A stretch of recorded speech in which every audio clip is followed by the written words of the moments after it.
بسم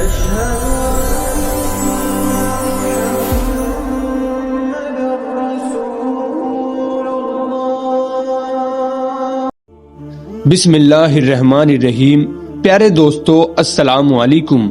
محترم ناظرین، آج کی اس ویڈیو میں ہم پیش کرنے جا رہے ہیں ایک ایسا واقعہ جسے سن کر آپ کا دل خوش ہو جائے گا۔ یہ واقعہ ہے ایک غریب مومن کے عجیب حج کا۔ تو اس ویڈیو کو مکمل طور پر سمجھنے کے لیے اس ویڈیو کو آخر تک ضرور دیکھیں۔ محترم ناظرین، پرانے وقت کی بات ہے، عراق کے ایک شخص نے حج کا ارادہ کیا، جس کے لیے اس نے دن رات محنت مزدوری کر کے حج کے لیے اس نے رقم جمع کی۔ آج کے دور کی طرح اس وقت بھی لوگ قافلے کی صورت میں روانہ ہوتے تھے۔ قافلے کے افراد کو جمع کرنے کے لیے ایک انتظار گاہ بنائی گئی تھی جو اس کے گھر سے کچھ ہی دور تھی۔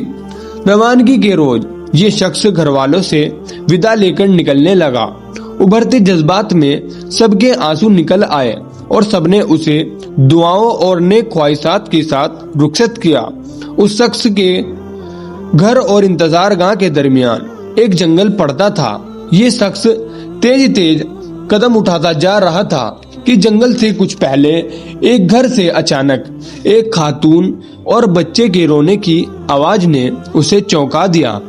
ان آوازوں میں اتنا درد تھا کہ اس سے رہا نہیں گیا۔ وہ گھر کے قریب جا کر کان لگا کر کھڑا ہو گیا تو اس نے سنا کہ وہ خاتون رو بھی رہی تھی اور ساتھ ہی ساتھ اپنے بچوں سے کہہ رہی تھی کہ بیٹا، آج میرے پاس تمہیں کھلانے کے لیے کچھ بھی نہیں ہے۔ جو کچھ تھا وہ کل رات ہی ختم ہو گیا تھا۔ بچے بھوک اور پیاس کی شدت سے بلک بلک کر رو رہے تھے اور دوسری طرف وہ خاندان کسی غیبی مدد کا منتظر تھا۔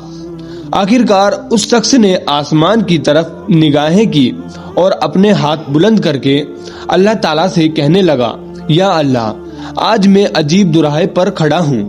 ایک طرف تیری عظیم عبادت ہے اور دوسری طرف یہ بے بس خاندان ہے۔ نہ میں تیری عبادت چھوڑ سکتا ہوں اور نہ ہی ان لوگوں کو اس حال میں چھوڑ سکتا ہوں۔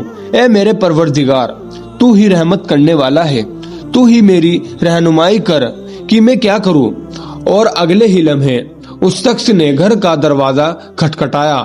خاتون نے دروازہ کھولا تو یہ شخص بولا، بیوی، میں نہیں جانتا کہ تم لوگ کون ہو، میں بس ادھر سے گزر رہا تھا تو تمہارے رونے کی آواز نے مجھے رکنے پر مجبور کر دیا۔ میں نے تمہاری ساری باتیں سن لی ہے۔ یہ لو، میرے پاس کچھ پیسے اور کھانے کی چیزیں ہیں، ان سے اپنے اور اپنے بچوں کے کھانے پینے کا بندوبست کر لو۔ وہ خاتون اپنے جذبات پر قابو نہ رکھ سکی اور روتے ہوئے بولی، اے اجنبی، پچھلے دنوں میرے شوہر کا انتقال ہو گیا تھا، تبھی سے ہم پر مصیبتوں کے پہاڑ ٹوٹ چکے ہیں۔ آپ کی بہت بہت مہربانی جو آپ نے ہم غریبوں پر اتنا رحم کیا۔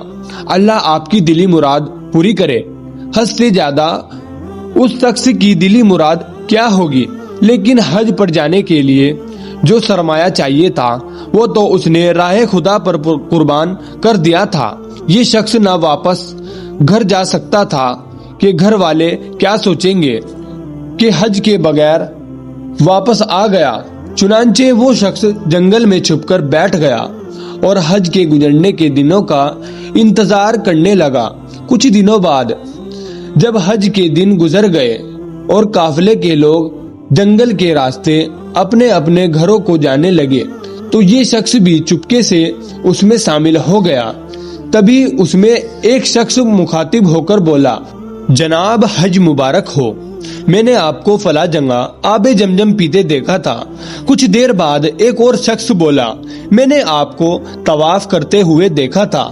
تب ایک اور شخص بولا، میں نے آپ کو شیطان کو کنکر مارتے ہوئے دیکھا تھا۔ ہر ایک حاجی اس کی موجودگی کی دلیل دے رہا تھا۔ یہ شخص جب گھر پہنچا تو گھر والوں نے بھی خوب استقبال کیا اور حج کی ڈھیر ساری مبارکباد دی، لیکن یہ شخص اندر ہی اندر پریشان تھا کہ میں تو حج پر گیا ہی نہیں، تو کیوں وہاں پر موجود حاجی میرے ہونے کی دلیل دے رہے تھے۔ ماجرا سمجھ سے باہر تھا۔ اسی سوچ میں اس شخص کو نیند آ گئی اور وہ سو گیا۔ خواب میں اسے بصارت ملی کہ اے نیک دل انسان، تم نے حج جیسی عبادت کو چھوڑ کر مخلوق خدا کی مدد کی ہے، اس کے بدلے میں اللہ تعالیٰ نے تمہاری شکل کے ایک فرشتے کو تمہاری جگہ بھیجا۔ یہی نہیں بلکہ فرشتے کے حج کا سارا ثواب بھی تجھے ہی ملے گا، اور اسی لیے ہر حاجی تمہاری موجودگی کی دلیلیں دے رہا تھا۔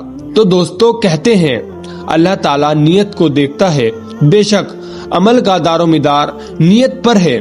اللہ تعالیٰ ہم سب کو نیک عمل کرنے اور مخلوق خدا کی خدمت کرنے کی توفیق عطا فرمائے، آمین اللہم آمین۔